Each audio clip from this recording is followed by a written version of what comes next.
Acts chapter 27. And when it was determined that we should sail into Italy, they delivered Paul and certain other prisoners unto one Julius, a centurion of Augustus' band. And entering into a ship of Adramyttium, we launched, meaning to sail by the coasts of Asia, one Aristarchus, a Macedonian of Thessalonica, being with us. And the next day we touched at Sidon, and Julius courteously entreated Paul and gave him liberty to go unto his friends to refresh himself. And when we are launched from thence, we sailed under Cyprus because the winds were contrary.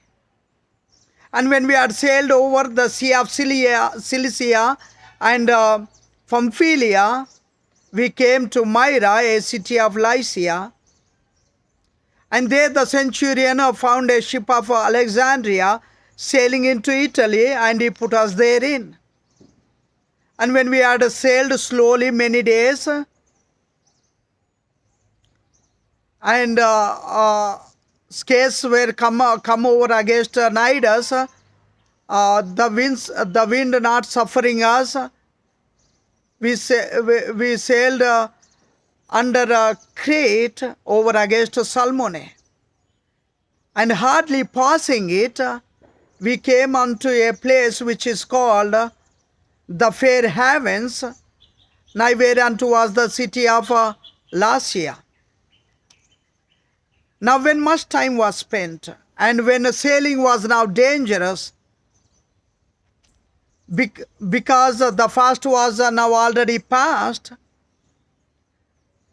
Paul admonished them and said unto them, Sirs, I perceive that this voyage will be with hurt and much damage, not only of the landing and ship, but also of our lives. Nevertheless, the centurion believed the master and the owner of the ship more than those things which were spoken by Paul. And because the haven was not commodious to winter in, the more part advised to depart thence also, if by any means they might attend to Phoenice and there to winter, which is an haven of Crete, and lieth toward the southwest and northwest. And when the south wind blew slowly, supposing that they had attained their purpose, losing thence, they sailed close by Crete. But not long after, there arose against it a tempestuous wind called Euroclydon. And when the ship was caught and could not bear up into the wind, we let her drive. And running under a certain island which is called Clauda, we had much work to come by the boat. When they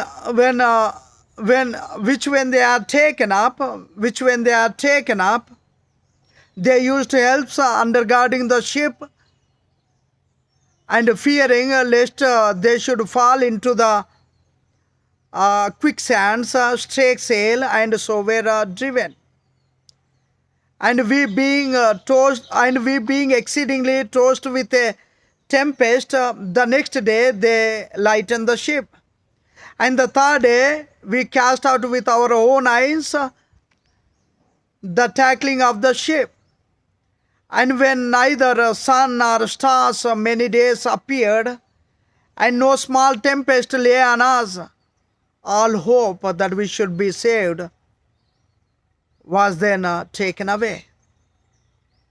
But after long abstinence, Paul stood forth in the midst of them and said, Sirs, you should have hearkened unto me, and not to have loosed from Crete, and to have gained this harm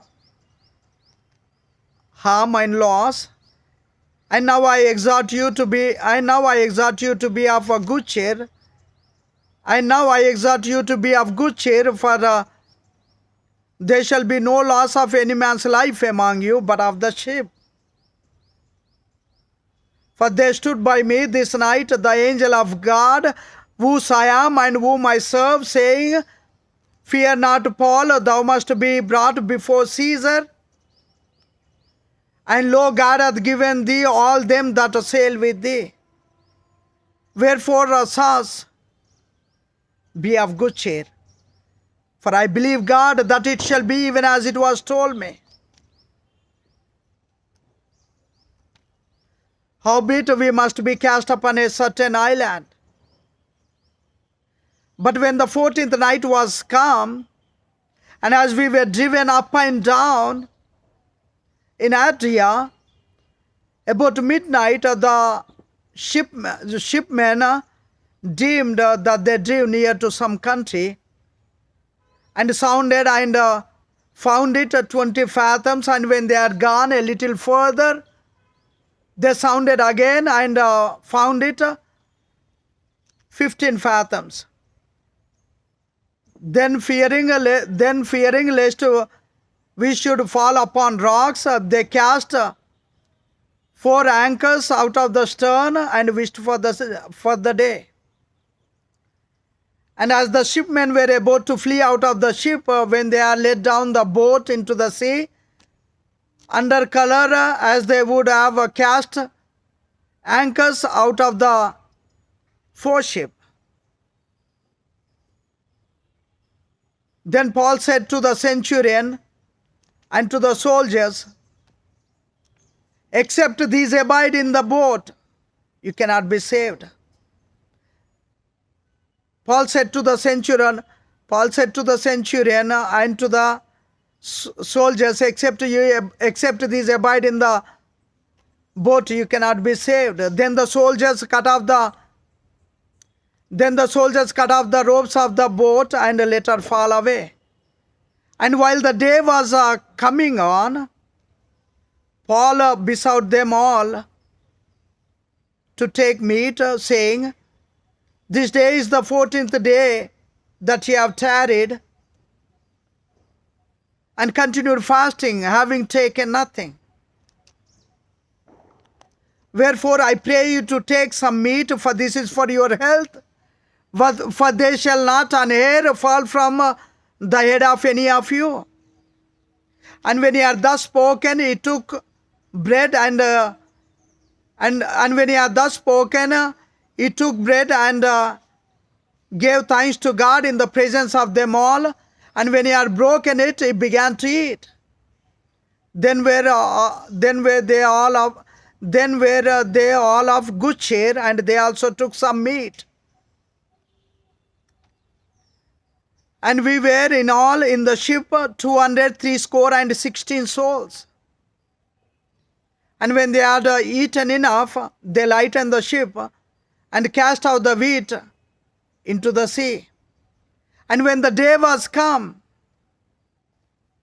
they knew not the land, but they discovered a certain creek with a shore, into the which they were minded, if it were possible, to thrust in the ship. And when they had taken up the anchors, they committed themselves unto the sea, and loosed the rudder bands, and hoisted up the mainsail to the wind, and made toward shore. And falling into a place where 2 seas met, they ran the ship aground, and the forepart stuck fast, and remained unmovable, and the hinder part was broken with the violence of the waves. And the soldiers' counsel was to kill the prisoners, lest any of them should swim out and escape. But the centurion, willing to save Paul, kept them from their purpose, and commanded that they which could swim should first cast into the sea, and led to the land.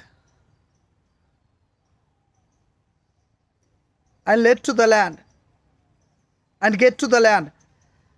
But the centurion willing to save Paul kept them from their purpose and commanded that they which could swim should cast themselves first into the sea and get to land.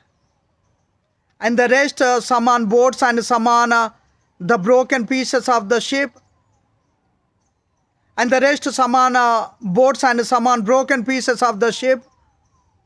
And it came to pass that they escaped all safe to land. Thank you.